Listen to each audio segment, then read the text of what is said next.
Hello, everybody. This is Pitch Skull Black here, and welcome back to yet another live stream in which today I am joined once again by Harry Williams Productions. Do you want to say hello? Good evening. The 2-hour, two-part culminative epic for the 10th Doctor, which I think is safe to say one of the more kind of divided, which is a pretty divided Doctor Who story, I would have said overall. And I think this live stream in particular is going to be pretty interesting overall because I think in mine and Harry's previous live streams, we're pretty unanimous in our opinions and we do tend to agree with each other quite a bit. But this is going to be a little different, I think, isn't it, Harry? Yeah, it's because, I don't hate this story like some fans do, because I don't know if you're aware, but there are some fans that absolutely really hate the story. Yeah. They can't stand it.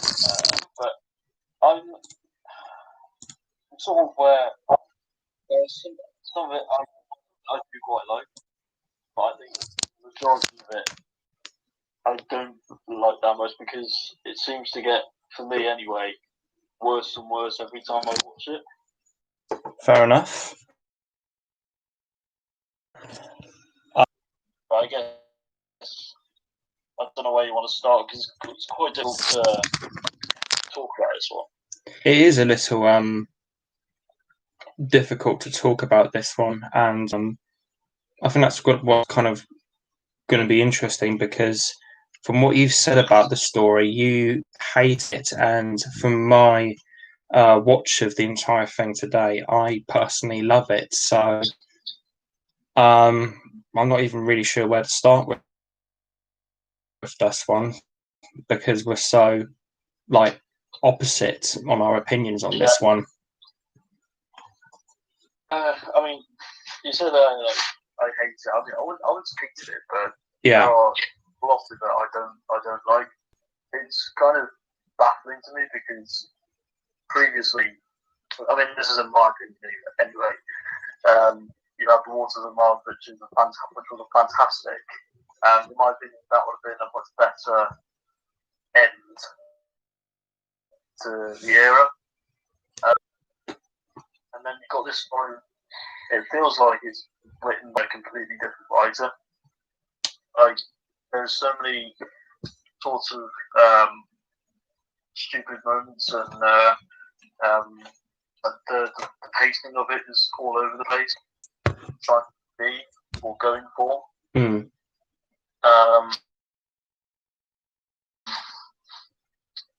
But what do you think of it? I am on the complete. Maybe I would say the complete opposite of you, and I would actually kind of say that it's one of those Doctor Who stories that, despite all of its faults and issues, of which there is quite a few of, it's one story that I just personally love overall.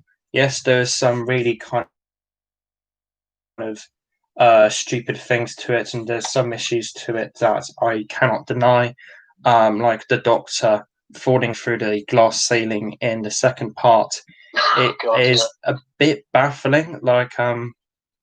I was talking to Cameron, aka Doctor Forever, recently about it, and me and him kind of agreed that it was completely stupid how he kind of fell through the glass ceiling and then he pretty much got out of it completely unscathed and what have you. I think what you just said about him falling through the glass ceiling. Tom Baker fell from a radio tower and he regenerated. Yeah, and then he just Baker fell from a bicycle. So yeah, and then the Doctor in this just basically skydives without a parachute and falls through a glass ceiling and remains remarkably unscathed. Well, to be fair, he does have lots of like cuts on his face on the glass. He does, yeah, and he does seem quite weak and winded for a bit. So maybe the spaceship wasn't that high up from the glass dome.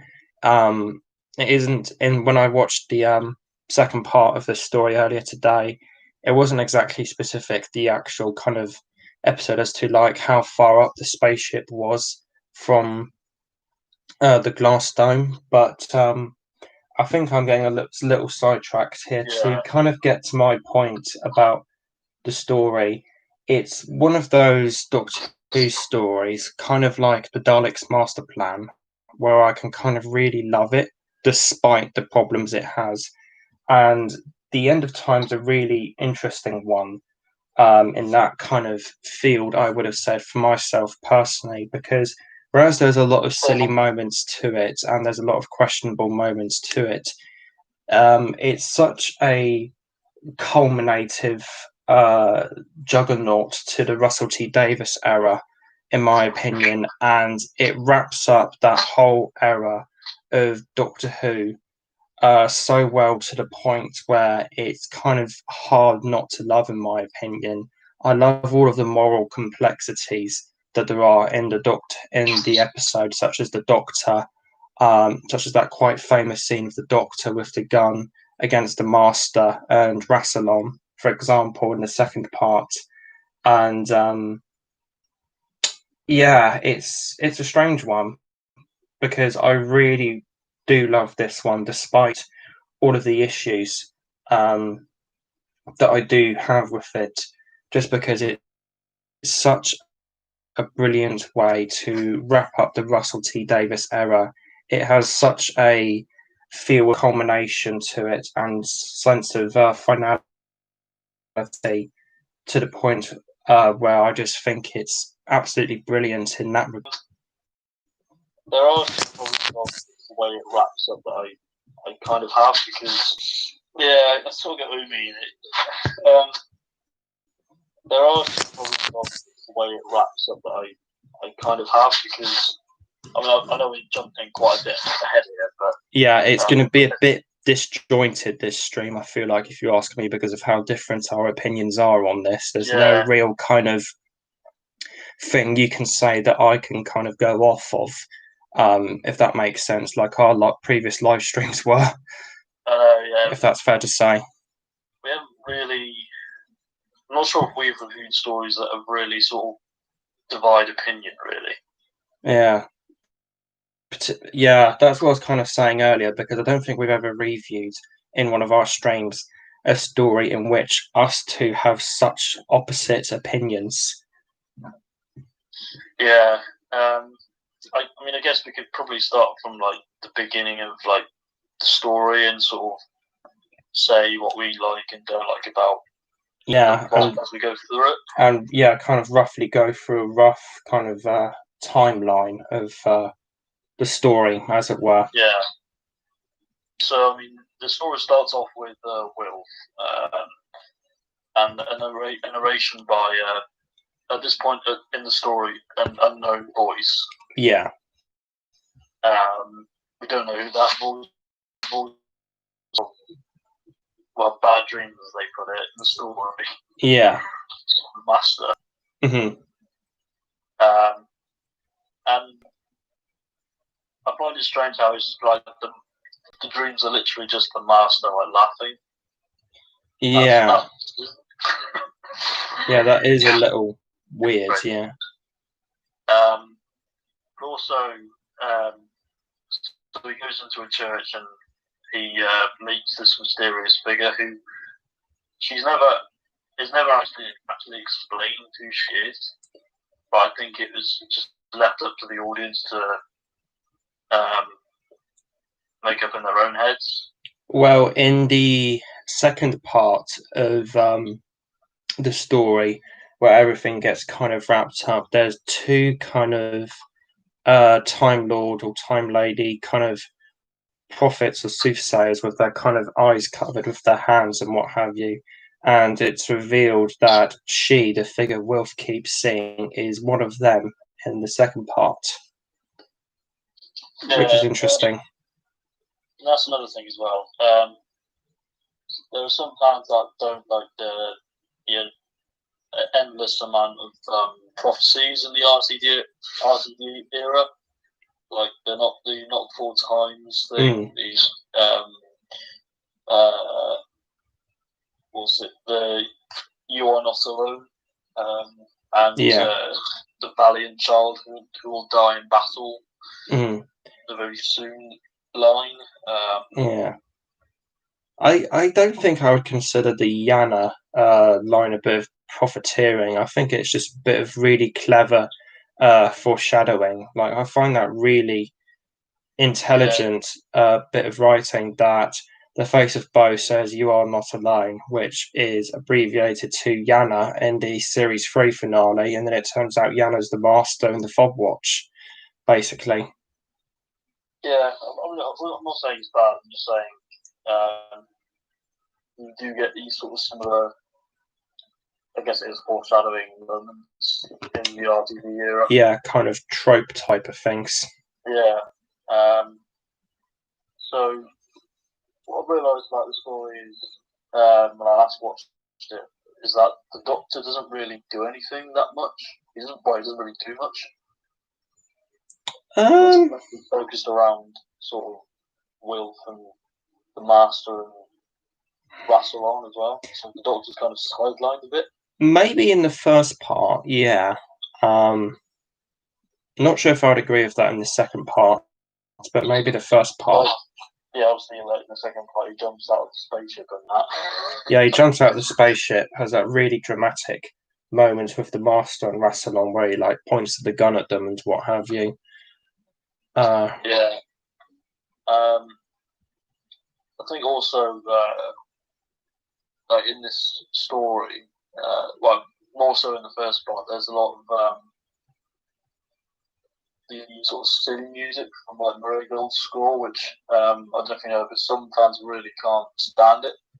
That music. I mean, I don't mind it myself, but I can see why some people really find it irritating. Yeah. Then again, it kind of plays into the episode quite a bit with the Yude's songs and what have you, I guess you could say. Because isn't that the way they describe their kind of visions and what have you that they shared with the Doctor at the start of this episode or story? Yeah. I think also as well, what do you think of the Master of the story? The Master I found to be quite interesting and different, I would have said. And I can kind of get why people would think, oh, this is a really kind of goofy, over the top Master. I don't really like him, and he's just really silly with all the dinner time stuff and what have you. And I was even talking to Cameron on Messenger, Dr. Forever, and apparently for the filming, John Sim had to eat copious amounts of turkey and was put off put food for like several months or weeks afterwards. But either ways, yeah, John Sim is the Master in this. I think is really kind of silly and over the top and kind of comical in some ways, and I can get why people wouldn't like him in this particular 2-part special. But at the same time, I can kind of like it in that it's very interesting to see how such an unhinged incarnation of this Master is. And I do personally think that his plan, whereas his plan on the surface is quite silly and over the top and extreme, of how he like changes every person on planet Earth to basically a carbon copy of himself, is really stupid. I actually think it's kind of genius in a way when you really think about it, because he has like so much access to all sorts of weapons and what have you. And there's even a line mentioned in the second part, I think, where he basically just says to the Doctor, "I've turned planet Earth into a battleship." Yeah, I see what you mean. I mean, it is the whole idea of it is quite ridiculous. Mm. But I remember, you know, that weird saw, because you got this billionaire, Joshua Naismith, and I can't believe I remember. That weird. So they have this radiation chamber where one person can only leave if the other person gets out. Which, when I remember watching that for the first time and thinking, what is the point? Yeah, that is a little pointless. Maybe it's something to do with the Vochis in this story, which are the green cactus people that primarily feature second part, as it's kind of mentioned that the glass of those cabinets, so to put it like that, are made of Vochi glass, and I think it is established that the machine overall is Vochi tech. So maybe it's something to do with that, but I do agree with you. It is a bit stupid. It's literally, I mean, it literally, right? So the doctor can regenerate in it. Yeah, it is a bit unusual that. But yeah, the what they called it. Vochi. Yeah, the Vochi are. I mean, they're okay. I mean, they're effectively the lead characters. Yeah. And I quite like the Danica Falalata from Voyage of the Damned. Yeah, they're kind of related in species, in a way to Banacathalata. I think it's explained in the story that these ones are simply by a species called Vochi, and Banacathalata is a Vinvochi, whatever that means. So that's But yeah, they're good, I would have said, and not amazing, but it was really hard to take them as alien details and what have you. But it's very clear that they just literally painted the actors' faces and what have you, because on the kind of shirts and tops they are wearing, at the kind of V of their tops they have, like just above the breasts, you can kind of see where the kind of body paint for the heads kind of end and where the actor's human skin kind of resumes, as it were. You can see that a little bit in part one, and that kind of small detail, admittedly, kind of really took me out of the immersion that these are a. I sort of, yeah, I get what you mean, and I sort of realised that there's a lot of. I know it's like the whole story is effectively set on Earth, and you've got a bit of Gallifrey stuff as well. But I don't know if this was true or not, but it seems like they put a lot of their money into the waters of Mars, because obviously the futuristic sort of sci-fi stories are more expensive to do. Yeah, they are. And so I think that's why there's a lot of like why they decided to build it on Earth. But yeah, I mean they're okay characters. And what do you think about the whole Joshua Naismith billionaire character? Actually, I just wondered how you noticed about the Master. Yeah, he's a plot device. I think that's the best way to describe him. Like, he doesn't get very much depth and what he's literally there just to like move the plot along. Yeah, he is really there just to kind of move the plot along and kind of set up the thematics of destiny throughout the saga, I would have said, because there was that bit near the beginning of part one where Donna buys Grandad or Wilf a copy of his new book, and which is just kind of plays into the overall story and what have you.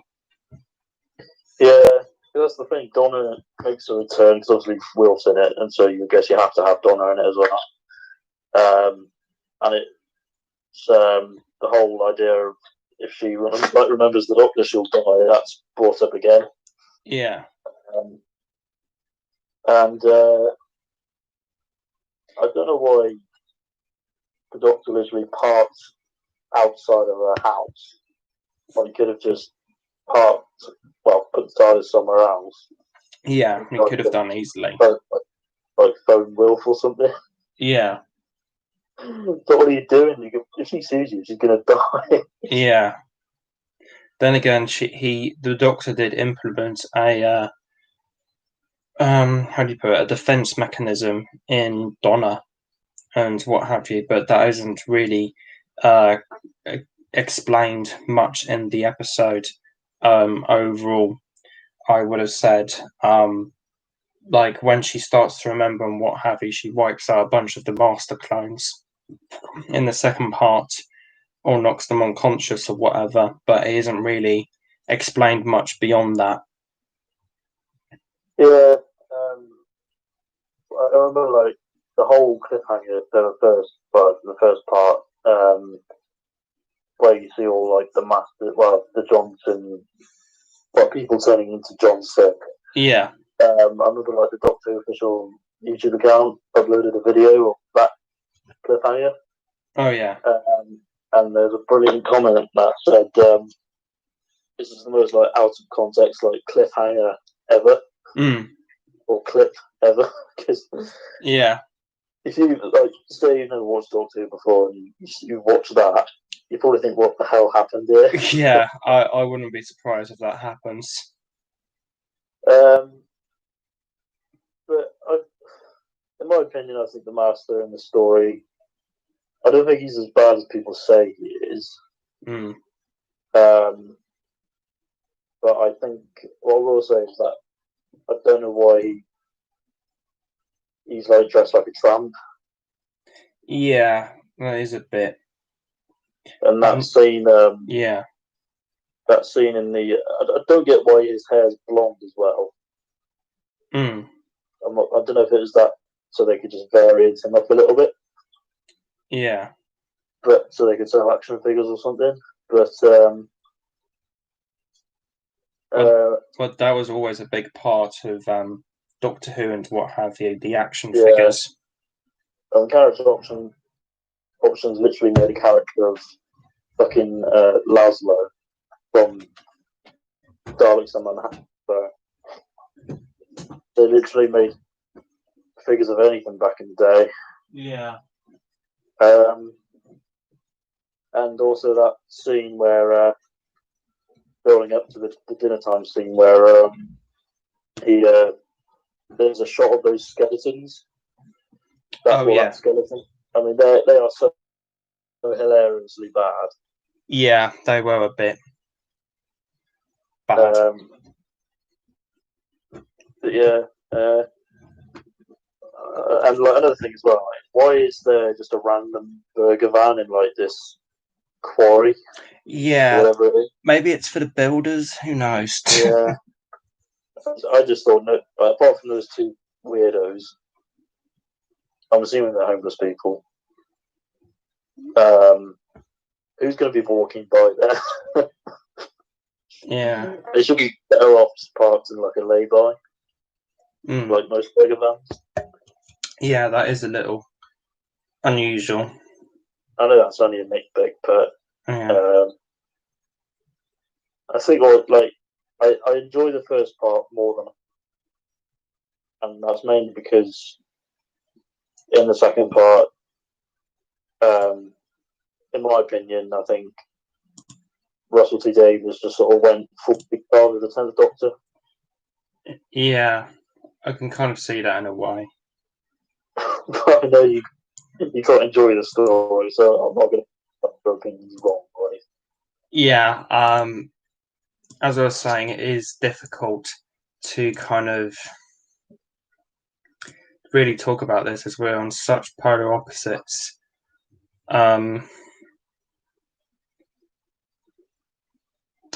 Just I guess kind of trying to keep this going and kind of going back to my whole thing about it and what have you. I did make a big kind of Twitter thread on what I thought about the whole thing, as it were. I guess you could say. Yeah. Let's see. Like I said before, it's really difficult to talk about the story because there's so many things in it. Mm-hmm. It's like, well, where do you really begin? Yeah. What I will say, actually, one thing I loved about this story is the casting of Rassilon. Yeah, Timothy Dalton was amazing as Rassilon. He had such a towering kind of presence and what have you, and was a fantastic choice to play the role of him. And it's just interesting to think that we have a James Bond actor in a Doctor Who story, and I don't think that's like ever happened elsewhere in the entire history of the show. I mean, correct me if I'm wrong, but just kind of a cool little tidbit, I would have said. Yeah. He was so fantastic in that. And what do you think about the whole like Time Lords returning with the white point star and everything like Um, Do you think it was necessary? maybe it's really debatable if that was kind of necessary and what have you, but it's Russell T Davies did kind of incorporate it very well into the overall storyline. I would have said with that kind of woman Wilf keeps seeing at the start turning out to be a Time Lord prophet, I guess you could say, or kind of which type of character. But yeah, the Time Lords weren't really kind of needed and what have you. I think that Russell T Davies kind of put them in there to kind of pad out the story, as it were. It's kind of like he had like 100-minute Doctor Who story and was just kind of like, oh, I can't present this as one special. What else do I put in? And then he just decided to put in the Time Lords to pad it out for another kind of 30 minutes and then split it into like one 60-minute episode and one 70-minute episode. So yeah, I can kind of see where they're coming from in terms of the Time Lords not really being needed, but they're very interesting to have in the episode, and they are quite well, maybe quite well utilized, I would have said, to an extent, as they're very well incorporated in the story. And why I enjoyed the End of Time overall quite a bit is because it felt like it brings in kind of everything, or almost anything and everything he established in his 10 year as the show for one big finale, and make it all seem very kind of what's the word I used? Kind of very rewarding at the end of his era, I would have said. And I would say if you watch the Russell T Davies era in order, and then you end with the End of Time, I would have said it's quite rewarding. But that's probably me being a little biased, as I like this story quite a lot. But I mainly like the Time Lords inclusion in this story, because whereas it isn't exactly needed, it kind of helps further add to the sense that this is a big finale swan song type of story, not only for David Tennant and what have you, not only realistically for the Master in terms of their overall storyline, at least in this incarnation, but an overall end for the Russell T Davies era. And I just really enjoyed their inclusion overall, even though it is a bit of fan wank and not necessarily needed, and they're probably just put in there to pad out the runtime, maybe. And maybe I'm just being a bit biased here because I really like the Gallifrey stuff, but to the whole show, as I mentioned in my Doctor Who fandom videos, namely the second one, as I really like the whole Gallifreyan canon aspects of the show. But overall, I just really liked the Time Lords' inclusion in the End of Time, despite them not really being needed.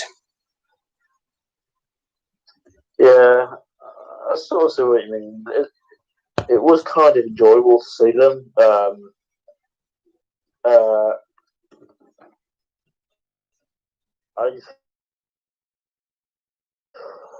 because I loved Timothy Dalton. I thought he was great. At the same time, I get what you mean. It sort of feels like they just used it to pad out the story, and it feels a little bit sort of tacked on. But I remember watching it for the first time and like having like a massive sort of like fangasm over seeing like Gallifrey and Time Lords and stuff. Mm. I was like, oh my god! When I remember watching it for the first time. Yeah. But I think they're okay in it. I mean, they just sort of stand there and bicker, which is what Time Lords effectively do, really. Mm. They don't interfere. They observe, go after each other. Yeah. But and they're trying to. Yeah, go on. I was going to say, like, they're trying to bring Gallifrey back into reality. That's the right term? Yeah, that's what I was about to mention with them, like at the very far reaches of the Time War, I think it's put, and them trying to really think of how to save, what have you, overall. Yeah, I mean, it was cool to see Gallifrey again. But it's sort of, for me, part two, kind of, what really annoys me about part two is the whole, well, that one scene where the Doctor's pretty much shitting all over to save him in the end. Yeah. That's probably the biggest thing I don't like about that story, because it's, for me, it's drop. Yeah, kind of having a big strop about it and what have you. But then again, I kind of view this in a way as being almost a character story in a way for the 10th Doctor and what have you, or the Doctor in general, because there's so many well written, and because I found this story overall to be such a well written regeneration story, as it were, because it really shows, I guess you could say, how far he's come in his lifetime and all of the various lives and people he has kind of touched or helped out, and also how far him and the Master have gone, at least in this kind of incarnation, as I hinted at earlier. So again, I kind of really enjoyed it all because the character explorations and all of the moral complexities our protagonist goes through in this particular story. And I feel like that the inclusion of the Master and the Time Lords kind of helps this out and what have you. And there's just so many parts to this story and what have you that make me think that there's a real big kind of character needed. Wilf's kind of gang and what have you of looking for the Doctor. The other old people, aside from Wilf and that, were kind of a bit gullible into kind of believing Wilf. That overall kind of segment, whereas it wasn't necessarily needed, kind of really shows how powerful of a force on the life that the Doctor can be to people. namely with that, because it shows that it's affected Wilf so much so to the point where he wants to actively go out there and search for him because he is such a wonderful figure to him. And I think that's one of the kind of, I guess you could say, one of the main messages that the overall End of Time two-parter is trying to get at, is that how much of an impact the Doctor has, exploration of that, in my opinion, whilst being such a culminative finale for the Russell T Davies and David Tennant eras, to the point that I kind of love it. And I think that's kind of why I am a little biased towards loving this story, I would have said, to an extent. Yeah, I get what you mean about this story being a big sort of character piece. I've never really looked at it from that sort of perspective, but yeah, I do sort of, I quite like how he sort of visits his previous companions just before he dies, and obviously he saves Rose till last. Yeah, and obviously the first face he met and the last face he saw. And to kind of cut in there, sorry to interrupt, but I really like that particular bit with Rose, as he actually lands the time Doctor actually met Rose Tyler, because 10th Doctor David Tennant, in this particular scene of the episode, lands the TARDIS on New Year's Day 2005. In other words, before, when the 9th Doctor met Rose Tyler, and before the Doctor met Rose Tyler as a whole, the 10th Doctor just saying to Rose that, oh, you're going to have an absolutely wonderful year. And I felt like that was a fantastic way to end the episode right then and there. And it kind of brings the Russell T Davies era. Because I think overall that those two pairings were so loved by that point.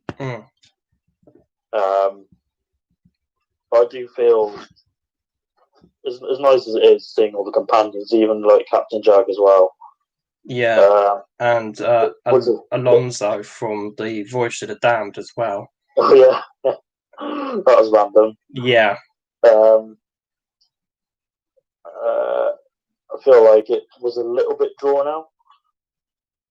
Maybe it was to an extent, yeah. And it's weird how Martha and Mickey in that particular moment kind of like, I've fucking had enough of this, kind of look on his face, not even saying anything to them, and they just suddenly all get all emotional and cuddle each other for some reason. I found that to be a bit unusual, but that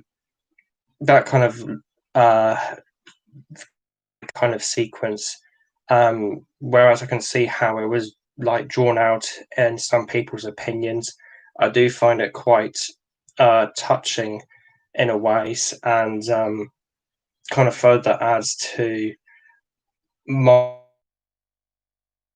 kind of opinion on this story, of being about how the Doctor has touched and affected so many lives throughout his life. Yeah, that's true. I mean, I saw this funny comment where, like, what if every other previous incarnation did that, where they, before they regenerate, they paid like one last hurrah. So, I don't know, like if the first Doctor saw that woman, like he had a bit of romance from the Aztecs. Oh yeah. If you just went just to see all these random characters for a brief moment before you regenerate. Yeah, I think something like that was meant to happen all the way back in the 60s. I'm not 100% sure of the full details, but you know how the end of the Massacre of St. Bartholomew's Eve is kind of divided up into two sections, of where half of it's during the Parisian Massacre, and then the other half of it is kind of the Doctor and Stephen and the introduction of Dodo. Well, I think during that second half, I think it was intended for there to be a cameo of Ian and Barbara kind of walking through the park, and then the Doctor sees them or something like that. But I'm not 100% sure of the details exactly, but something like that was meant to happen. or at the very end of the story, rather. Yeah. I suppose, yeah, it does do a fairly decent job of wrapping things up. It does a really good job of wrapping things up, in my opinion, with regards to the whole Russell T Davies era and the 10th Doctor era on the whole, in my opinion. And it really does kind of bear resemblance and follow somewhat thematically to the series 4 finale of The Stolen Earth and Journey's End, of how like there's a big meeting of all of the Doctor's companions and what have you, and this kind of not exactly the exact same, but treads similar ground, I would have said, to the finale in this particular series. Yeah, that's what I mean. Was there a great sort of scene, so Jane for a bit as well? It was, yeah. I wonder, what do you think about Russell saying the Master, like, you were disease and all that, and the Master effectively going full Emperor Palpatine at Russell with the lightning in it. Sorry, just somebody in the chat. Hello, Harry's. Oh yeah, I just saw that. Hello, Harry. What were you saying there about the Master and John Sim? Or the kind of. I guess the Master did sort of kind of redeem himself by trying to kill Russell. Yeah, he kind of did redeem himself in a way, and that's an interesting kind of aspect to the story. I would have said, in terms of how the Master's character is treated, I guess you could say, from like a story writing perspective, in terms of how the 10th Doctor interacts with the Master and how Timothy Dalton interacts with the Master. Yeah, it's kind of a bit sort of silly how the Master sort of like jumping up and down like a kid when Time Lords like materialise. But the thing is, like, in part 1, it's like really established that this resurrection of the Master, as it's kind of put, has really kind of set him unstable, I guess you could say. Yeah, because the Master is just at the beginning we see him trying to be resurrected from the books of Saxon, which in my opinion is bollocks. I don't agree with that. Well, the thing is, and I was kind of Cameron after I finished part 1 earlier. Let's see.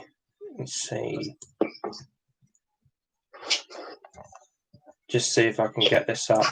But I do have a kind of point to add on to that, I guess you could say. But I know he like Lucy Saxon still sort of has his DNA imprint or whatever it is. Yeah. But I mean, it just seemed really weird. Yeah.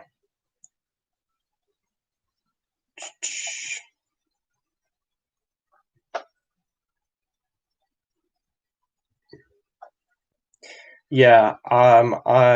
When I was speaking to Cameron after part 1 ended, I said, part 1 just finished, kind of loved it in a way, blah, blah, blah, blah. He responded with, yeah, fair. I find the Master's resurrection very odd, probably the most fantastical and spiritual the show has ever been, and his DNA still exists on Lucy's lips all these years later. I then responded to that saying, yeah, that's a bit weird. But overall, on that part, I can see how his resurrection was possible. During his time of being prime minister, he had a massive amount of power. Who knows what he was able to get up to during that time? He could have written thousands of documents and several dastardly plans that he had kind of like brewing in his head, as it were, and kind of other invasion plans, I guess you could say, that he could have like written down in secret and have had like some sort of government facility lock them up or something like that, I guess you could say, for safekeeping. Yeah, that sort of makes sense. Like, he was privately writing about, well, planning his next. Yeah, I mean, the thing is, despite how much of a fucking nutcase the master is, he's an absolute genius. Like, who knows what he was getting on in terms of plotting and scheming and doing, like during his time as Harold Saxon, during the timeline and what have you. Because isn't there like a massive like year gap in between the Sound of Drums and Last of the Time Lords? Yeah, there is a huge gap there. Massive amount of like years or something like that. Something. Yeah, so I'm guessing maybe the master sort of turned back into a snake when he died, before his body got burnt. Maybe, who knows? Or maybe he discovered like various different and locked them away. Like he somehow managed to discover resurrection and what have you, and kind of wrote that down for further use because he was kind of like planning, if the Top of Fame plan failed, how can I come back? How can I attempt another world invasion type of thing? Yeah, I mean, there could be a whole sort of like fan fiction about that. Yeah. But yeah, I mean, again, there's still quite a lot of story we haven't really talked about. I mean, Yeah, about with the end of time. There is that nice scene in the spaceship. That sort of nice exchange between the Doctor and Wilf about. Oh yeah. That is being proud if he was his dad and stuff like that. That is beautiful. That scene. That is absolutely beautiful, and I love the actor chemistry, and I guess you could say the interplay they have, if that's the correct word. Yeah. And I really like the trying to think of how it was kind of written and what have you. How like they talked about war and fighting and taking lives and what have you during that, and it really kind of further adds to my whole thing about this being a character piece and how that kind of brilliantly set up to that quite I guess you could say masterful confrontation between Rassilon, the narrator, whatever you want to call him, and the master shortly thereafterwards. Yeah, because I think they also have that conversation where he says stuff like, "I wonder what I'd do without you," and all that kind of. Yeah, sort of and that kind of, in my opinion, further adds to like how much the Doctor has affected Wilf's life. Yeah, because despite all of his problems, I do like that line where he says, "The master, like, you don't have to own the universe, just see it." Yeah, and I really like how this kind of brings the Doctor and the Master's kind of story full circle, as it were, as it kind of goes back to Last of the Time Lords and the Sound of Drums, where it kind of re-shows that sequence of the Doctor, or the Master rather, going up to the Untempered Schism and looking into it, which had a really nice bit of continuity to it that I will mention here is that it looks like, from watching The End of Time today, it looks like during that particular sequence, the Child Master was wearing the same type of garments that the three Time Lords were in the War Games episode 10, which is a really nice bit of continuity, I would have said. But this really kind of does bring full circle the Doctor and the Master's character chemistry, their characterial journey, I would have said. And throughout this runtime, you can kind of see various stages of how the Doctor wants to stop the Master, how the Doctor wants to sympathize with the Master, how he wants to help him because he's had a really kind of unstable resurrection, and that's kind of one of the things that I like a lot about this two-part epic overall, in my opinion, the kind of interplay and the character stuff between the 10th Doctor and the John Sim Master. Yeah, you can sort of tell the Doctor does care about Master in the story, because obviously Resurrection did go wrong. Obviously the Master being the Master doesn't really care.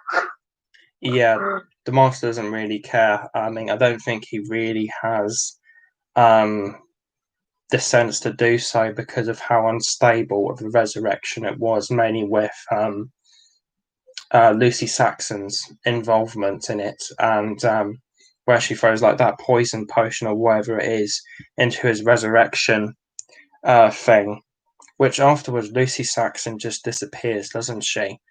Like, that's the last we see of Lucy Saxon, and there's like no explanation as to where the fuck she goes after that in the story, I'm pretty sure. Well, I think is, if I remember right, if you go back right to the start, you see Feud. Oh yeah. And they say to the Doctor, like, you shouldn't have delayed, because the Doctor's too busy, like, he's got nothing left to lose, so you just go around planets or whatever. And so they have like this. So she says she was also prepared for his return, like from the secret books of Sax or whatever she said. Yeah. And little bottle, you assume there's some sort of like flammable liquid in it, where like, she throws a Master, and like obviously the whole building, and then the Doctor turns up too late in order to stop what's going on. Yeah. So, yeah, I'm guessing she died. Yeah, I would guess that she dies as well. Well, I mean, the whole fucking building blew up. She probably did die. Like that whole building where they resurrected the Master, even though it's not really explained, like how the Master survives. That you just see that guy, whatever his name is, the guy that wrote the book, kind of watches this TV video screen of the Master running past this shot of the fire into the building, and that's all how it's really all explained, or that's the only bit given to an explanation of how the Master survives, or the only inkling as to how the Master survives the explosion in this episode. Yeah, because there's also that scene later on where like that billionaire's like private army kidnapping, essentially. Yeah. Because I think before that, I do quite like that scene where both of them come face to face, and the Master realizes that he's not actually going mad, that not the 4 beats in his head is actually real. I quite like that scene. Yeah, I do quite like that scene as well.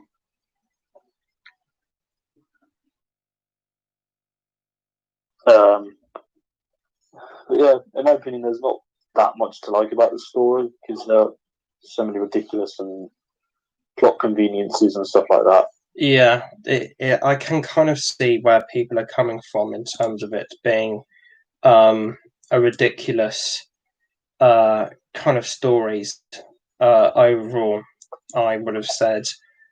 Um, and really picking apart the story with you now has made me kind of realize how much of a mess this two-parter can be. In all honesty, when I watched this um, earlier, I was thinking of being really generous and giving the story a 10, and maybe even saying that it's one of my favorite stories because of I just because of how much I liked the whole character aspect and how much of a final kind of bookend and great bookend this was to the Russell T Davies era. But now to kind of talking about it with you, that makes that kind of conclusion I had about the story uh, kind of a bit foggy and a little up in the air now. So I guess that's another good point we could talk about. How do you think this of a bookend to the Russell T Davies and David Tennant era, if we're not repeating ourselves here by this point? Again, it's going to be hard to dissect, but I think it does an okay job of trying to wrap things up. However, I do feel like as though it's Russell T Davies is essentially having a massive sort of self-indulgent sort of Orgy? yeah, I guess you could say a character orgy. But structure of the story seems a bit all over the place. The pacing is pretty bad. Like it doesn't move along nicely. Hmm. But that's one point you have that I would probably disagree quite strongly with. I do think the pacing to the story is really good. I would have said personally, but I guess that's just us being polar opposites on this story almost. Like I said, there is stuff to the story that I like from it being a 0 out of 10. Yeah. Because I think all the actors give good performances. I think, unfortunately, John Tim, because some of the dialogue he's given is like, what was going on there? Yeah, like when he's just like rubbing the burger wrapper in his face and he's just like, I gotta cover up the smell. I gotta cover up the fucking smell. Gotta cover him up. Yeah, and that scene later on when he keeps talking about like it's human Christmas and he's like there's like fat beef red wine and stuff. Oh Jesus, yeah. He's like they do a fantastic job of making the master extremely unhinged in this story. Which I kind of do like because it's quite unique for the master to be this unhinged. But I can see where people are coming from in terms of not liking it because it is ridiculous. It is a bit goofy. I would have said, but I mean, I think what doesn't help is that his like appearance as well, like the blonde hair, the Trump costume. yeah. How are you supposed to say that's the master? I mean, what's stopping John Sim from blowing up the shop and stealing a suit? Yeah, that is a good point and what have you. I mean, he can run at supersonic speeds. I mean, he's pretty much a blue hedgehog in this story. Yeah. So he could easily get away with stealing a suit or something like that, but it's probably all too down to like how unstable he is after the faulty resurrection, thanks to Lucy Saxon. Yeah, I guess that sort of plays into the whole how unhinged he actually is. Yeah. By that point. I mean, he was pretty on the level of, well, in my opinion, full retardness. Yeah. I don't know if that's a word, but he put whatever.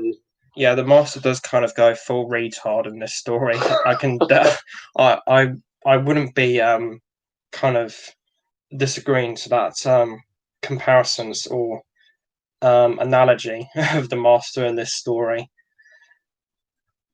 Yeah, I mean, some of the things he does in this, like, I know, Jesus Christ, I mean, I'm not sure what Russell T Davies was thinking, but at that point. Yeah, and as I also mentioned to Cameron, kind of running up to kind of my rewatch on this story, I'm just kind of really curious as to what the proofreading process for the script was for these episodes. If you know what I mean, like, well, like when they, do you mean like when they go through the read through? Yeah, like when they like read through the script to say, "Oh, this is okay, this makes sense," and what have you. Like, Yeah. who the fuck read the script and said that, like, the Doctor falling through the glass ceiling and what have you? No, and not breaking any bone in his body. He's like, no, that's fine, that's fine. Just brush it off with something or rather. Makes complete sense, Russell.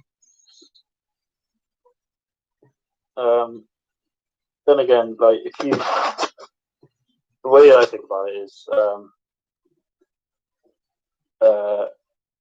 obviously Russell Davies at this point has done so much for the show. Who's really going to question him? Yeah, that's the point. He did have himself on a pretty high pedestal by this point, I would have said.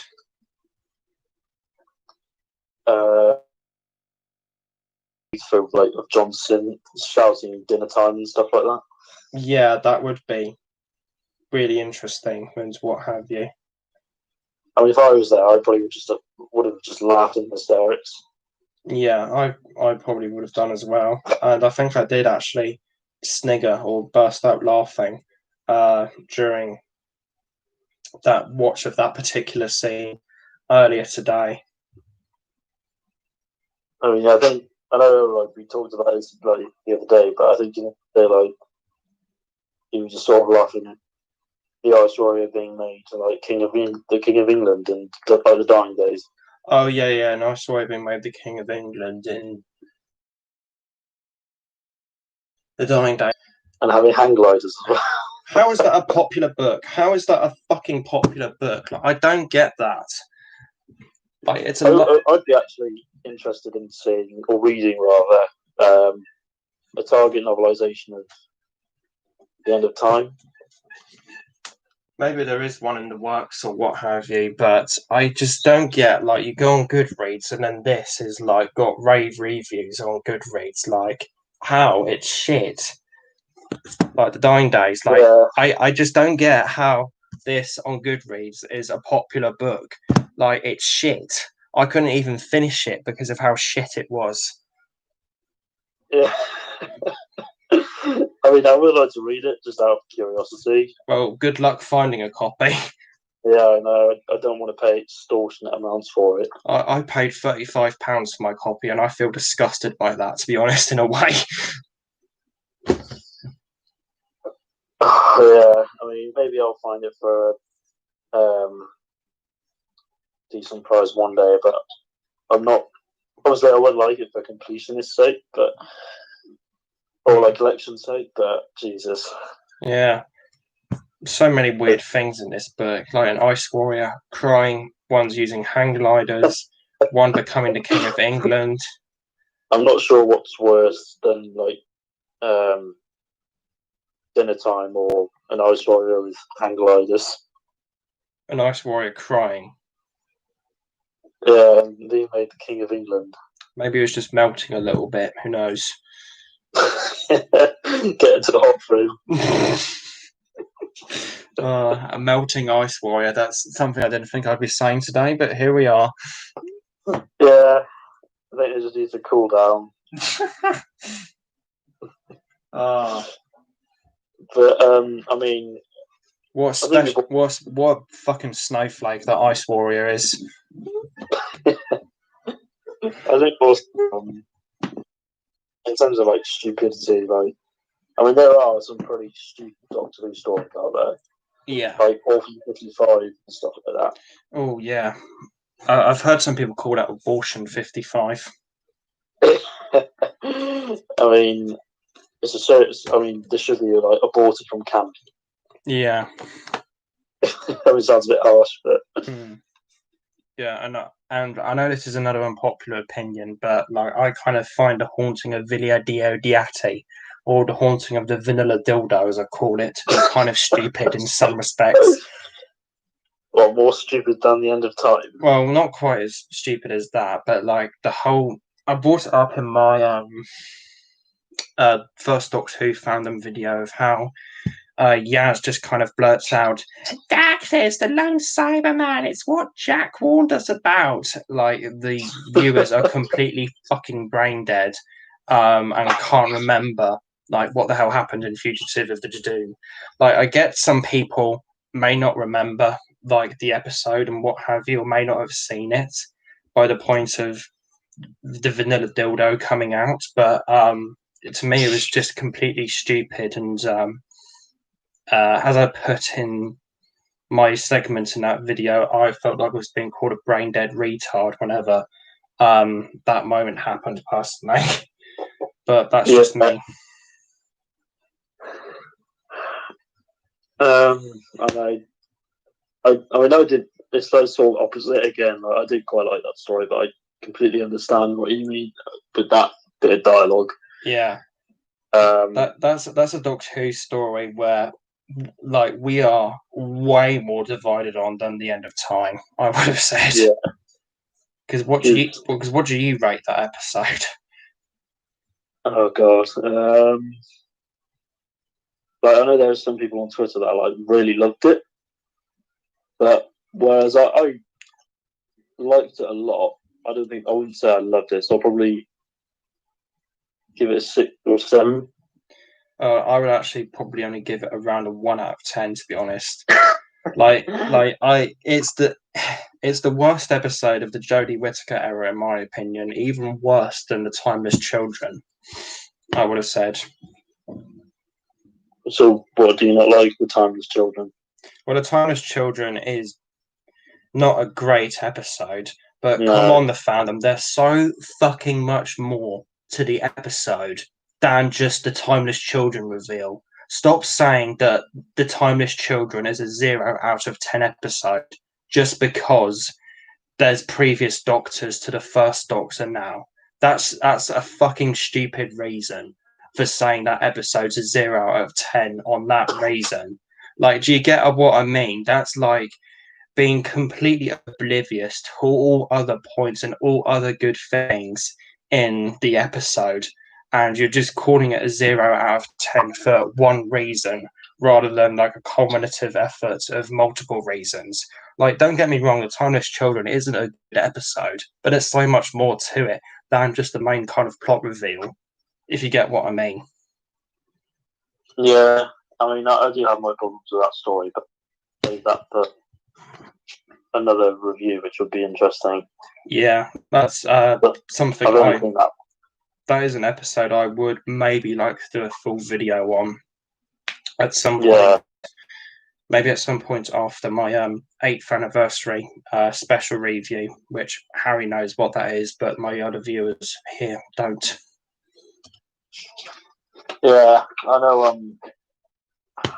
Like, things with the end of time that whilst there are so many, I'll repeat myself a little bit. There are so many stupid moments in it, which we've pretty much nearly, I think, almost covered in the review. But yeah, and there is stuff to it that I like. I think Wilf is really good in it. Yeah, Wilf is really good in it, and is a fantastic kind of anchor for the character stuff, in my opinion. Yeah, that is a good way to describe it. He is sort of he does look after the Doctor quite a bit in the stuff. Yeah, he is a really kind of good starter for the thematic character stuff for the episodes, in my opinion. overall. I realise there is one thing we haven't mentioned, which is actually the climax of the story. The knock for. What did you think of that? Well, the actual climax of the story. I don't really like the story, but I will say that is the fantastic twist. And in my opinion. yeah, I really do kind of like. So, what kind of twist are you on about? Just to be clear here. So when Will from Knock got. Oh yeah, that was really good. It's really quite saddening at the end of like how the Doctor's so happy that he's alive and what have you, and then Wilf just knocks 4 times on the glass. Yeah, but then it gets ruined by the Doctor having distraught, like sulking, like a spoiled kid about how he's like, I can do so much more and stuff like that. Yeah, but that kind of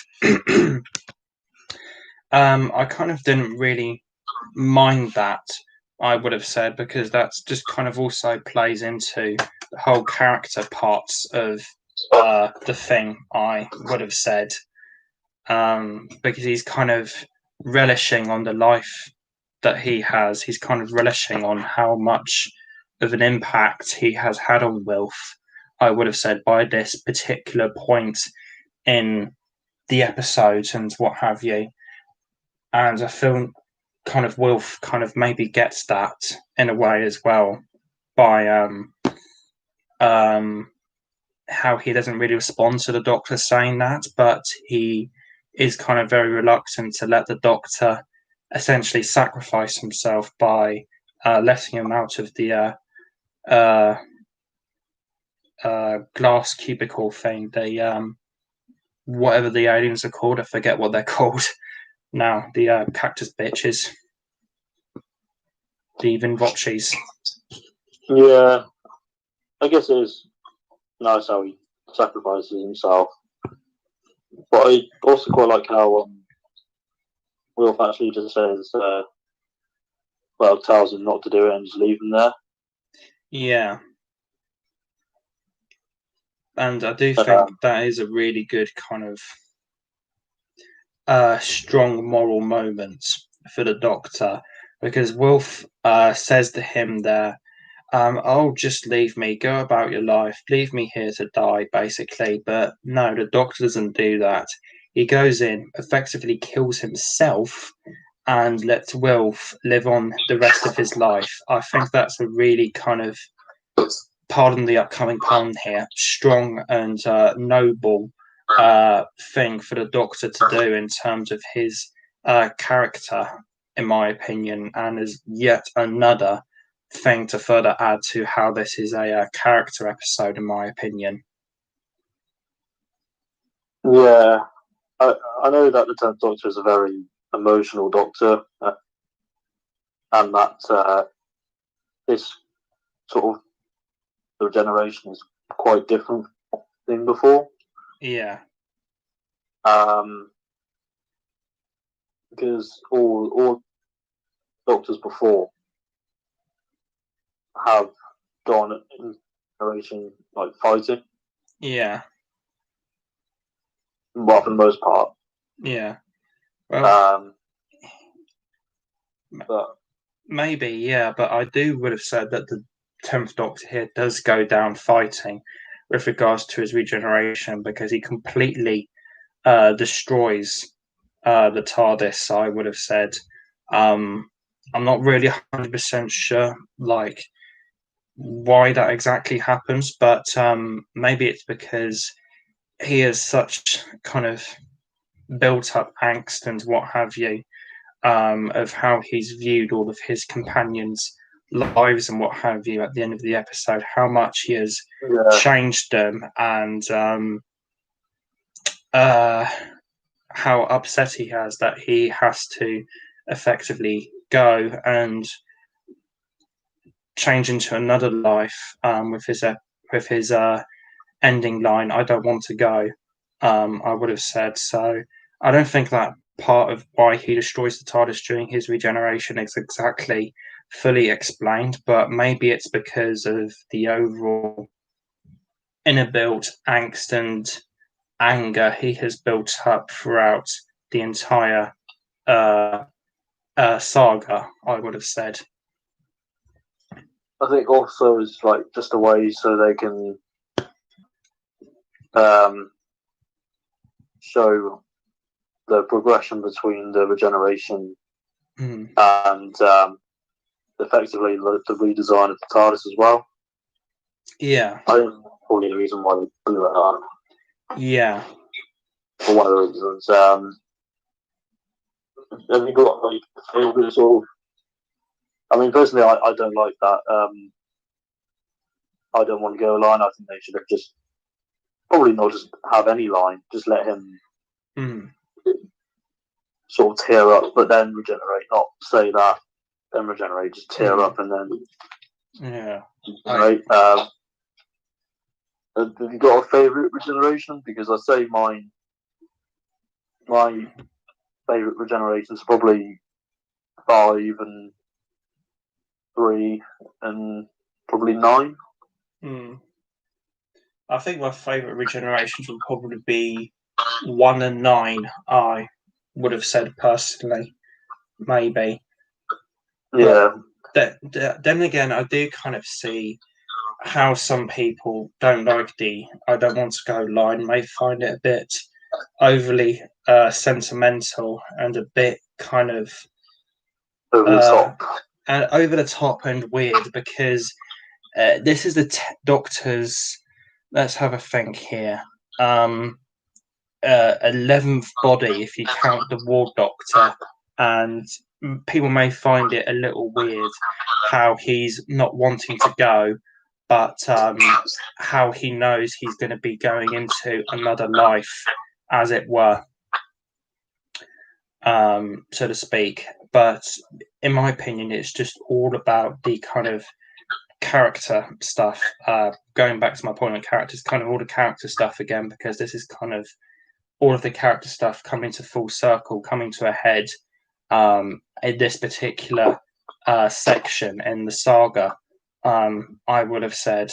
And I feel like it's really a fitting line given with the contextualization of how much of a character central story this is, in my opinion, I would have said, because like it's really hard to say, but kind of like he's kind of thinking about how many more lives he can like affect and influence and make better, but no, he has to go on and move on into another body and what have you. Yeah, there is one particular line again. I know to sort of differentiate our opinion quite a lot, but there's that one line where it says it almost sort of throws Matt Smith under the bus, where he says, what is something like, even when I regenerate, it feels like dying, and some new man goes wandering away. Yeah. Me, that kind of throws Matt Smith under the bus. Maybe a bit, yeah, but I don't think it obviously intended to be like that, but yeah, it just comes across as quite arrogant.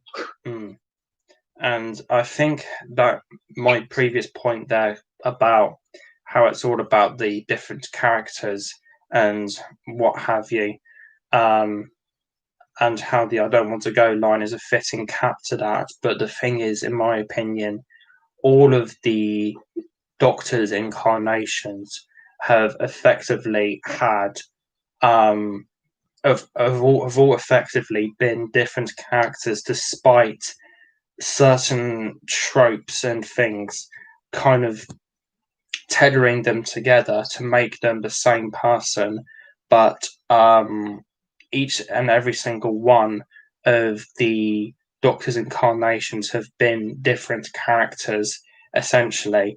Like, whenever I was watching The Seeds of Death recently, it made me realize even more, and it made me realize, like, it made me realize a lot more why I like 60s era Doctor Who so much, and why I kind of have a divide in terms of how I like the William Hartnell era more than the Patrick Troughton era, and that's that I prefer the William Hartnell era for characters and what have you, but I prefer the Patrick Troughton era for the storylines and what have you.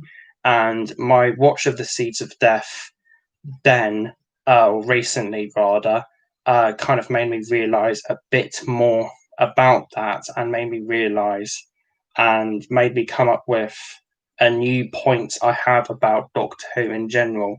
I would have said, in terms of that, every single incarnation of the Doctor is effectively a different character.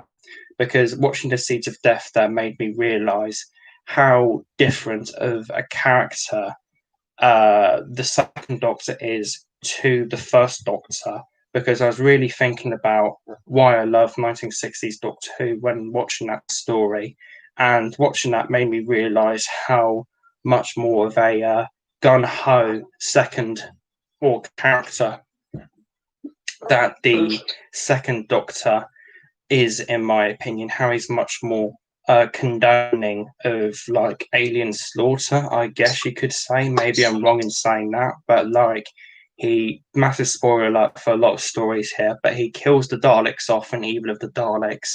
He kills Salamander in The Enemy of the World. He kills the weed creature in Fury from the Deep. I think he kills the Macra and the Macra Terror, and he probably kills quite a few other things throughout his era, like he kills the Ice Warriors in The Seeds of Death, for example. And the first Doctor was kind of very much more a man of science and more moralistic in terms of seeking out what to do right, I would have said. What's the most, I don't know if this is a word, but pacifistic way to go about things, and how he only killed, like, at the end of the Daleks' master plan, because it was the only choice he had. And I would have said, so that's my kind of point on how each incarnation of the Doctor is effectively a different character, at least in my opinion.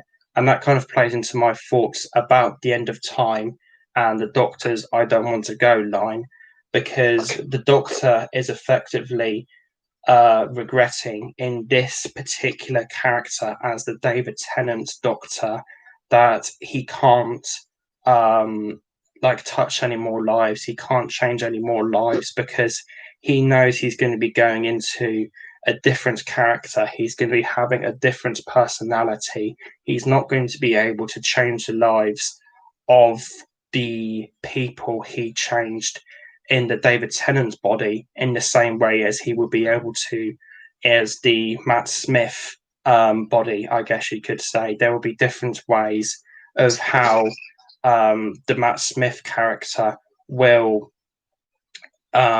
treat people, I guess you could say, and affect their lives and what have you. And I think David Tennant's kind of body is kind of accepting that I'm going to be a new character now, and it's an absolute shame that I can touch and affect the lives of these people in the same way anymore as I was able to in this body. And I know that's a really kind of long and lengthy way about it, but in my personal opinion, that's why I really like the I don't want to go line, because it's all about the Doctor's character, and it's very symbolic of how he has affected all the lives of the people that he has affected in that particular body. Yeah, that is quite an interesting sort of perspective on different incarnations of what they go through in each life. I just I do agree with a lot of what you said, but also I do feel like I don't want to go line was a little bit unnecessary, because I do think there are other parts of the story that do sort of reflect his sort of trait of wanting to help different lives. So, but then again, like, I won't say I hate it because I know there are people that really don't like that life. Yeah. But I think it's okay. I just think it wasn't needed, in my opinion. Yeah, I can. That's what you mean about different incarnations having going through different paths. Yeah. But yeah, I do see how the I don't want to go line is maybe unnecessary in some people's views and perspectives. But for me, putting it in the greater context of this being a character-driven story and putting it in the much greater and larger and universal context of the Doctor's character and how he's effectively different characters with each incarnation and how he affects different lives in different ways of each of his different way to not only cap off this Doctor's life, not only to cap off the Russell T Davies era, and to cap off the Russell T Davies era on a whole. I would have said it's such a powerful and poignant bit of characterization for the Doctor, encompassing and considering a great many other bits of vast context to do with the show and the character. Yeah, there are a lot of ideas and stories sort of to do with that. And do you think this plot is polluted with what it was trying to do? Do I think the plot's convoluted with what it's trying to do? I'm not really sure.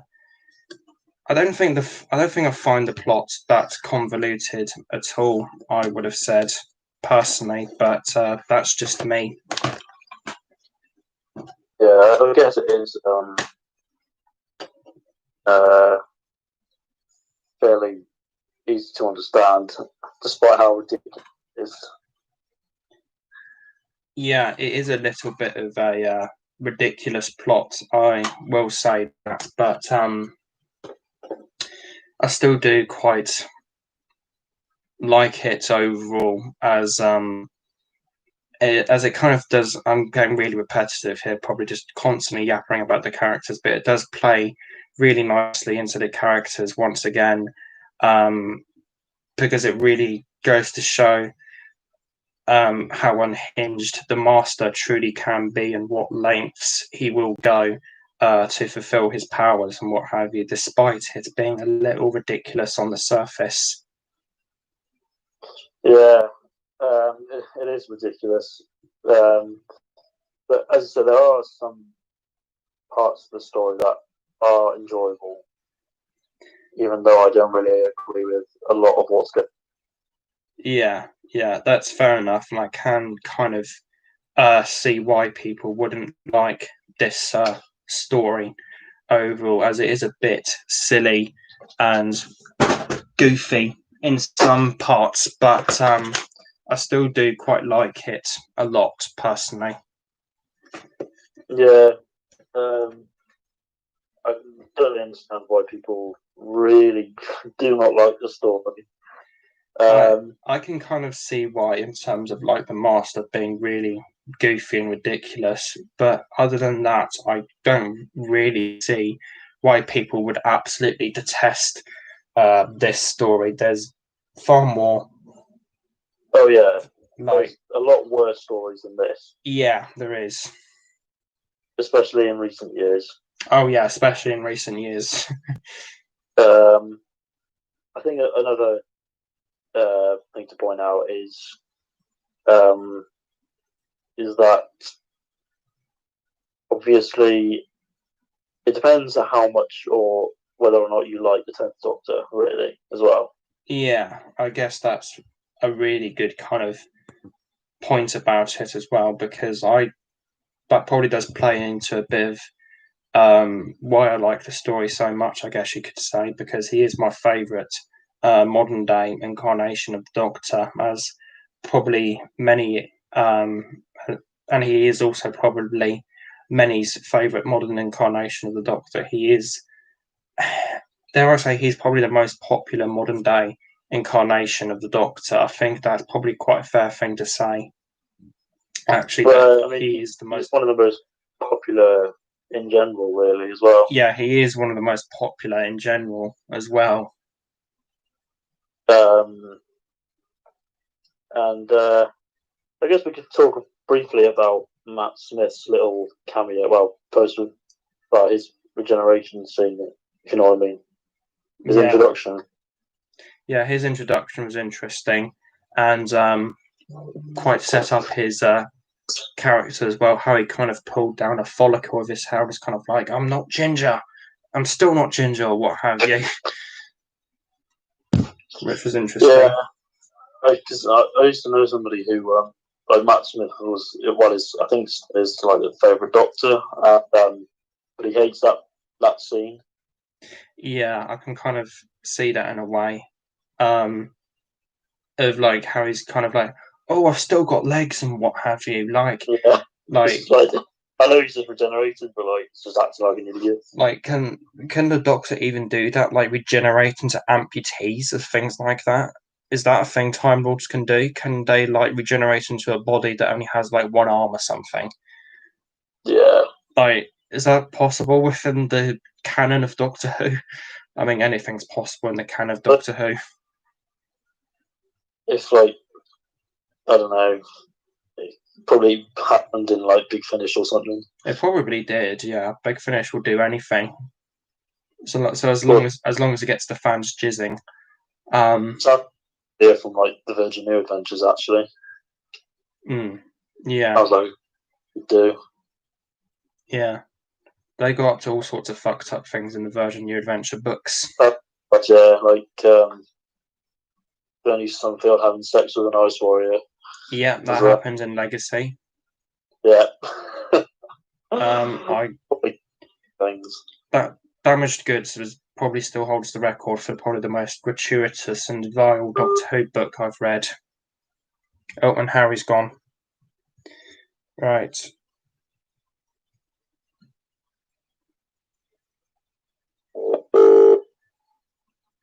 You cut out there, mate. Yeah, I think I accidentally pressed the hang up button. All right, fair enough. On we go.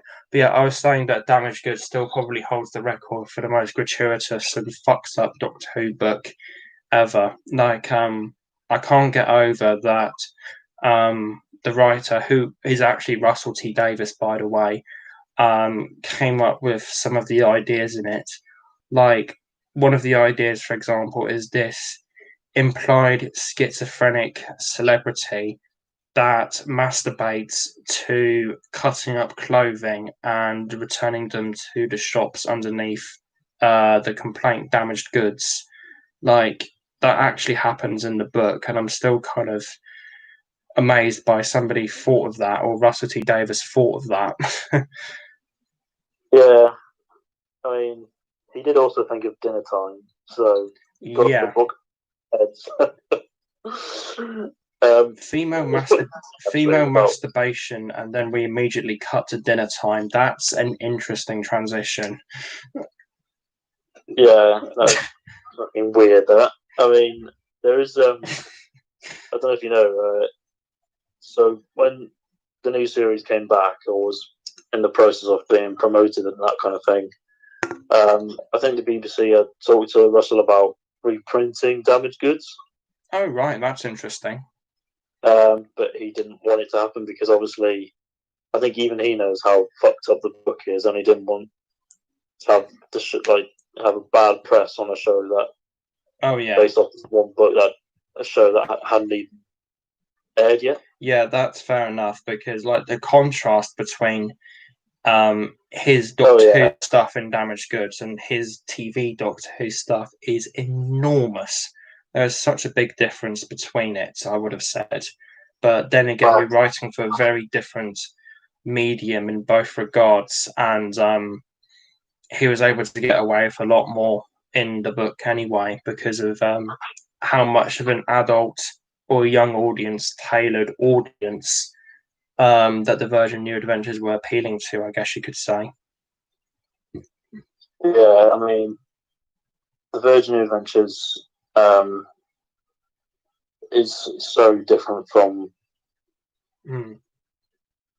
like it's effectively adult Doctor Who in a way. It is, yeah. There's some really messed up things to it. If I remember right, in his review on the book, TJ Productions picked up on like a paedophile king or something like that in Time Worm Genesis, or something really messed up like that.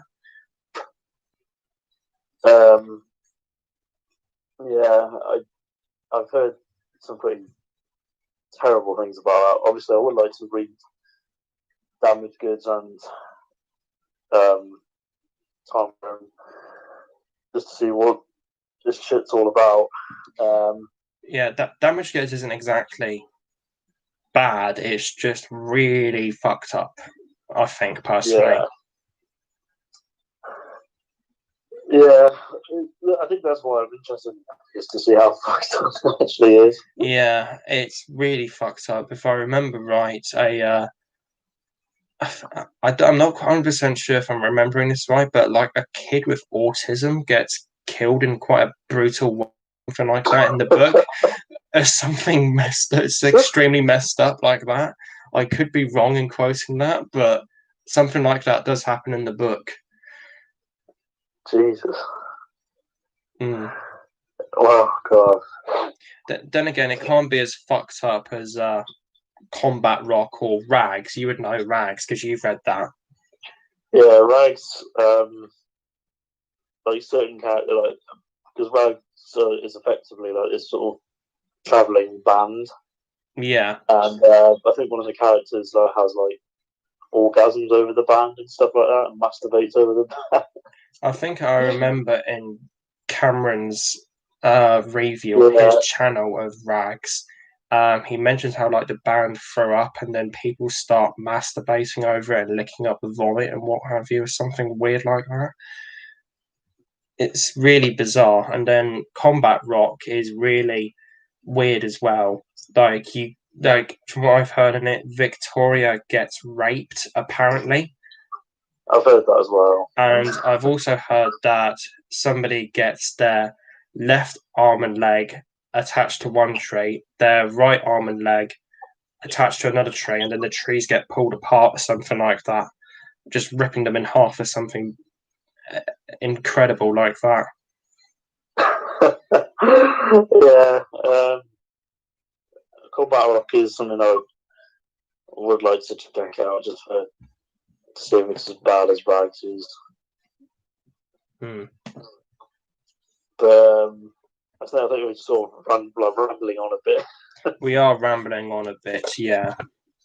But sort of gone from like the end of time to fucking Mick Lewis. Rags. Yeah. Yeah. I'll never get over about the author section in Rags, or Combat Rock rather. The what section? The about the author section. Oh, what does it say in that? Mick Lewis likes cannibals. He feels he has a bit of an insider viewpoint after having stayed in Iran Jaya, New Guinea, with so-called reformed tree house dwelling cannibals a couple years back, who turned out on a subsequent visit last year to be practicing their flesh-eating customs. His girlfriend is also descended from Javanese cannibals, and one of his friends is a female tattooed Dayak whose grandparents only recently kicked the habit.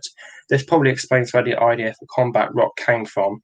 He is currently working as a clown scaring the hell out of children for Cocoa Pops, and is the proud owner of a Jalang Kong, a black magic ghost summoner from Java that actually works.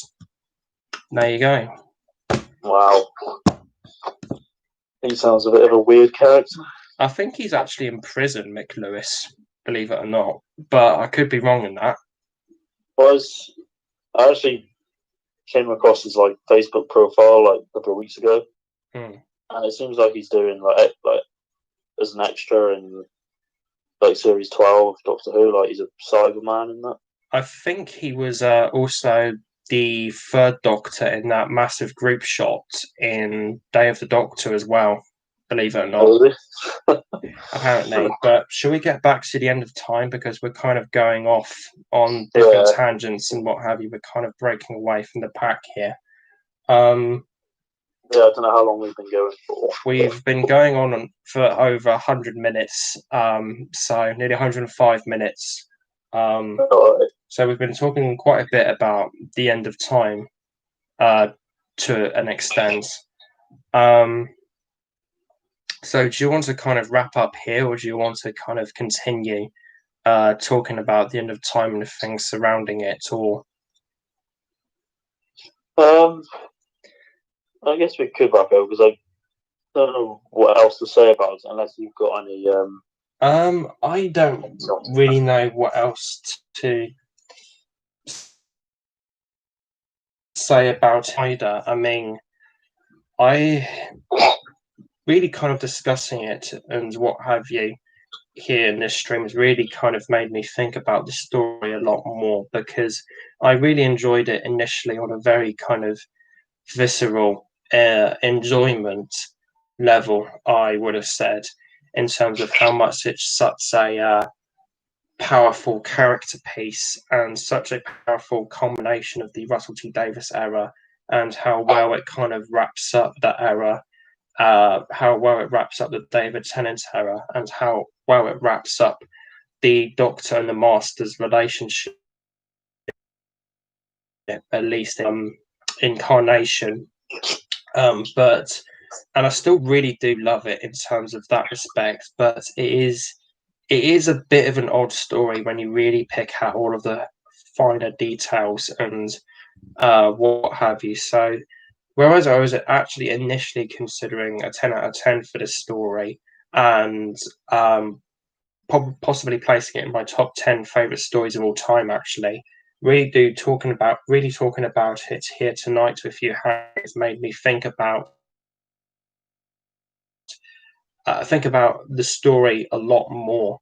I would have said, in terms of how much of a mess it kind of is, but at the same time, I do have a massive kind of soft spot for it, because it's so hard to deny how well Russell T Davies has written the character stuff. In fact, it's actually impossible for me personally to deny how well it's written in terms of character stuff. And I absolutely love and adore The End of Time for the reason alone.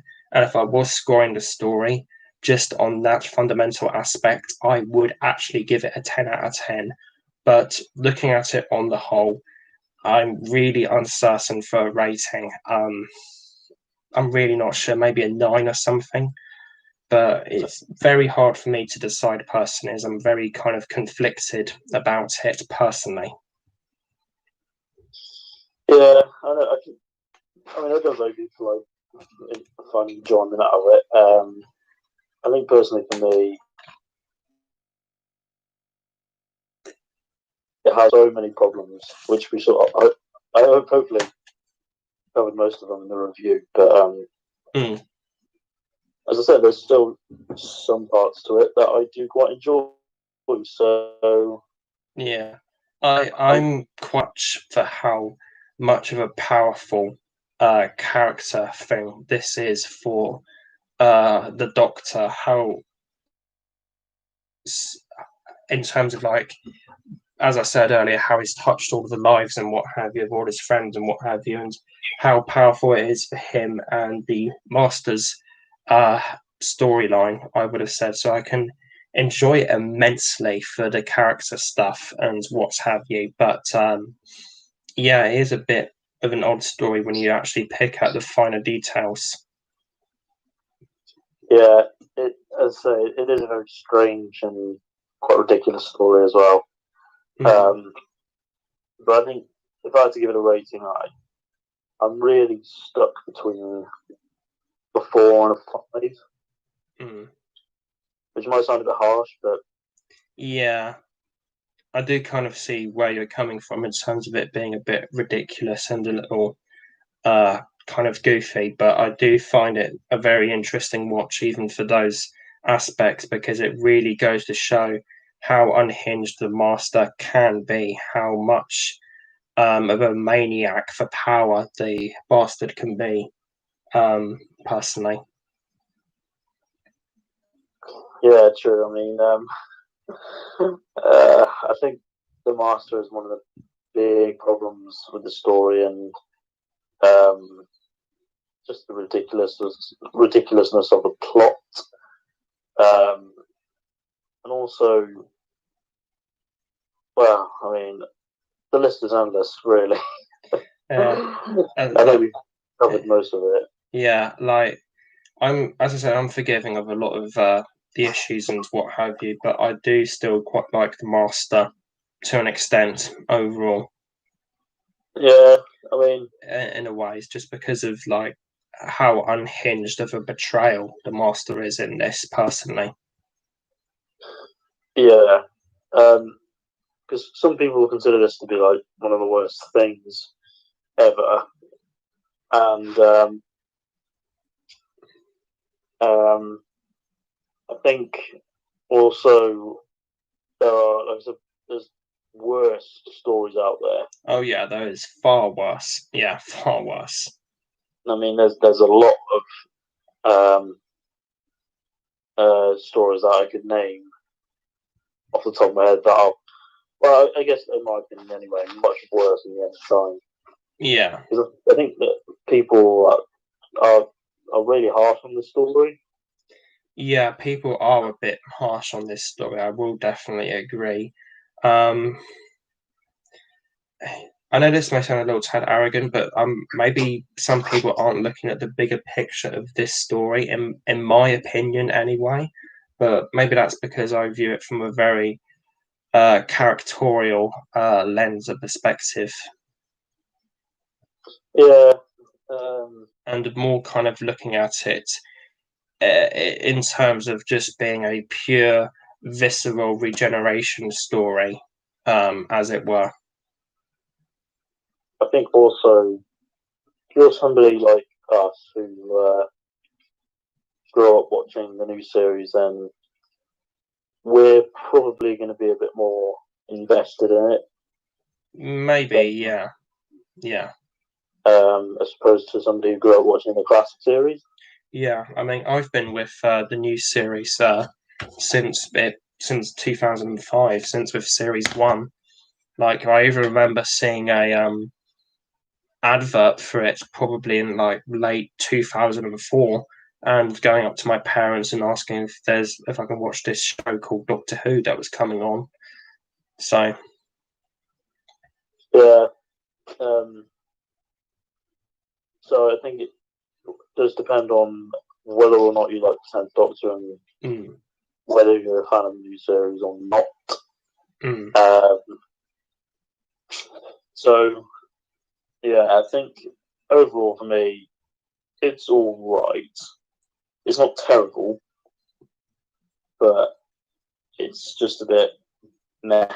Yeah, that's completely fair enough. And personally, I can personally understand why. But for me, maybe partially because I'm a little biased towards Gallifrey stuff, as I really like that, and a few other bits and pieces. But I still just really enjoy this thing on the whole.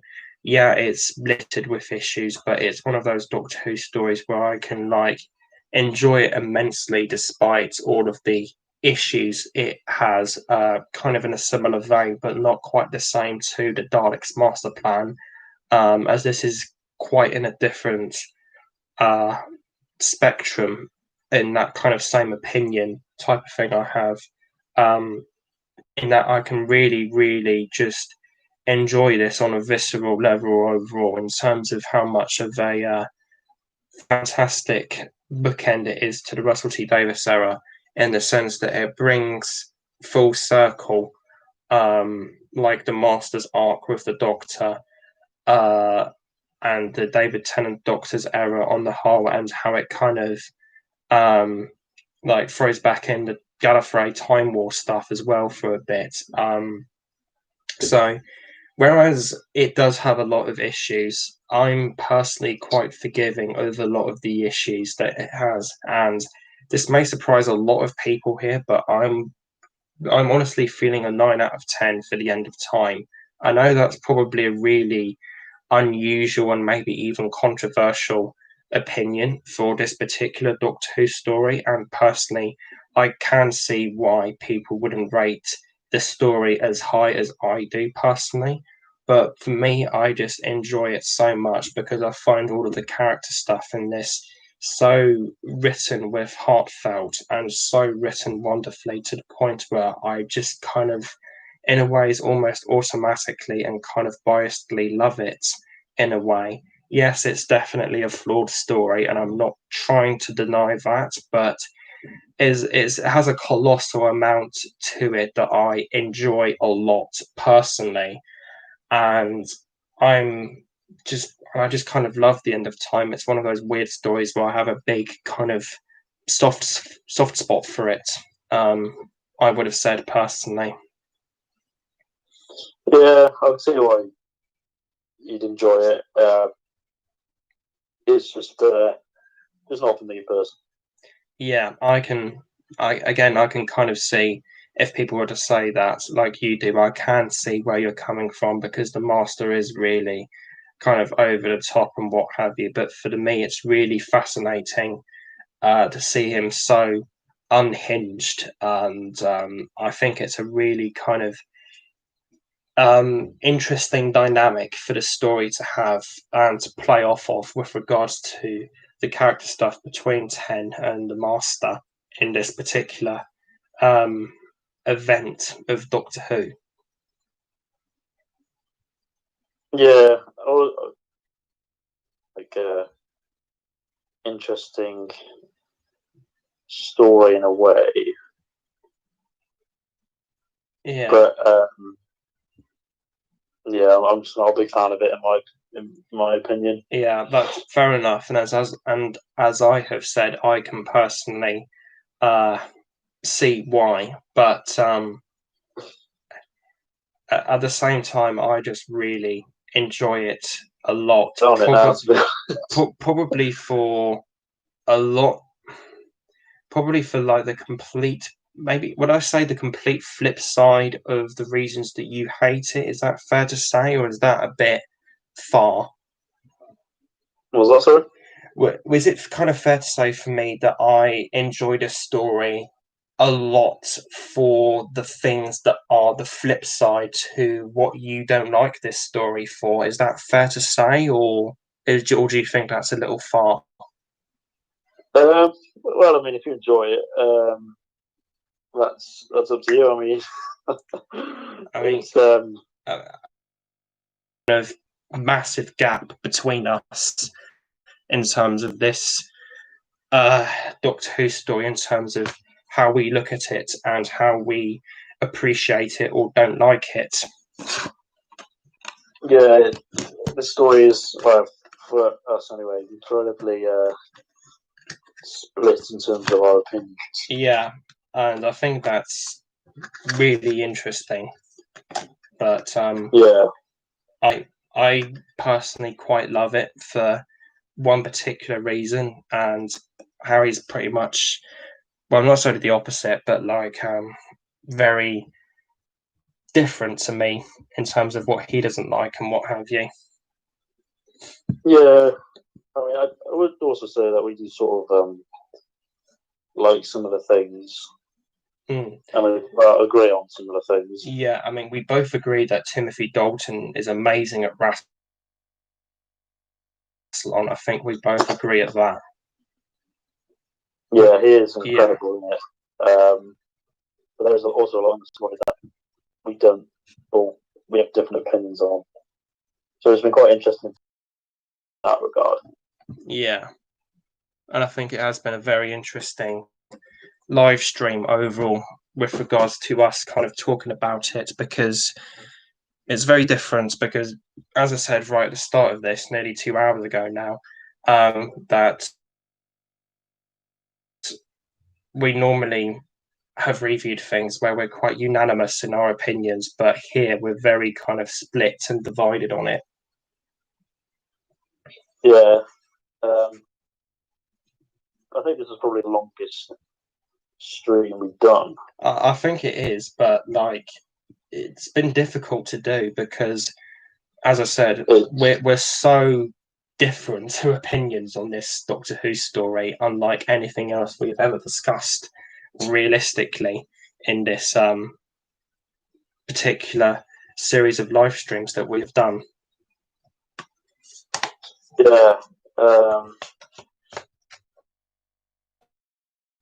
Yeah, I think all of the previous stories we've previously reviewed in our streams, we've all pretty much agreed on. This is the kind of first one where we're kind of very different.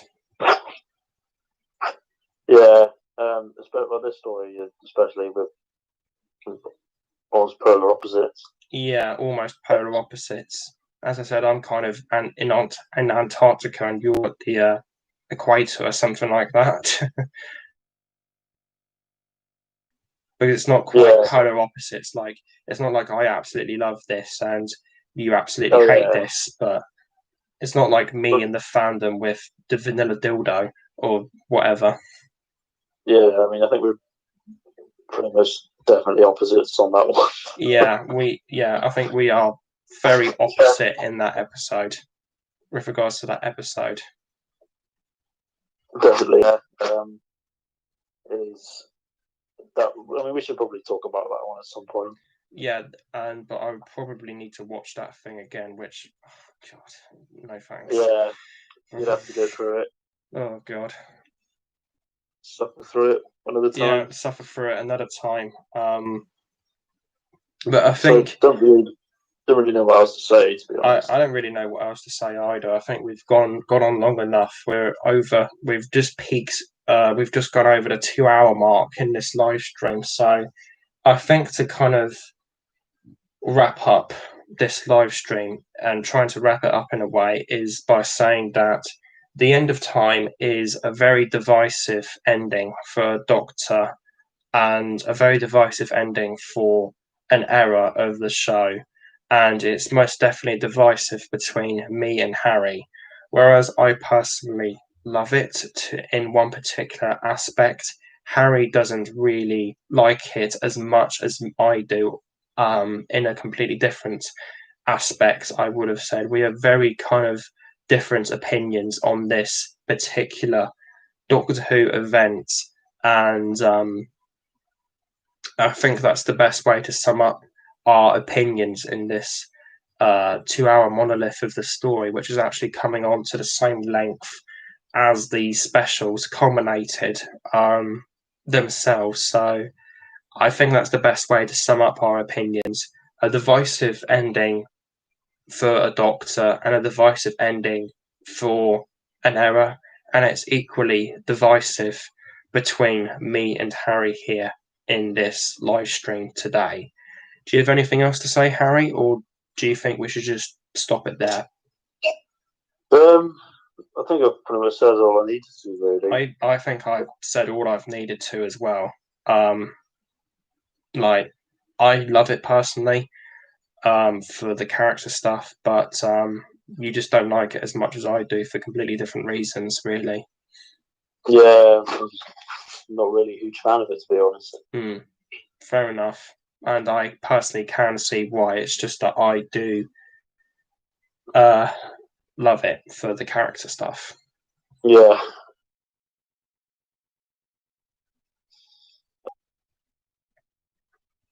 Good grief, my day has been spent like 4.25 hours talking and watching The End of Time. That's quite a day. But either ways, I think it's safe to wrap the stream up at this point. I think by this point, we're just going to go on to an ongoing thread about rambling and what have you. And I really realistically would have said that's us with regards to The End of Time. That's what we have to say on The End of Time. And that's pretty much the end of the stream. Do you want to say goodbye, Harry? Yeah, I hope you enjoyed the stream, and goodbye. And goodbye. Doctor Who Forever or something like that. Hope you enjoyed the live stream. Pitch Go Black dematerializing.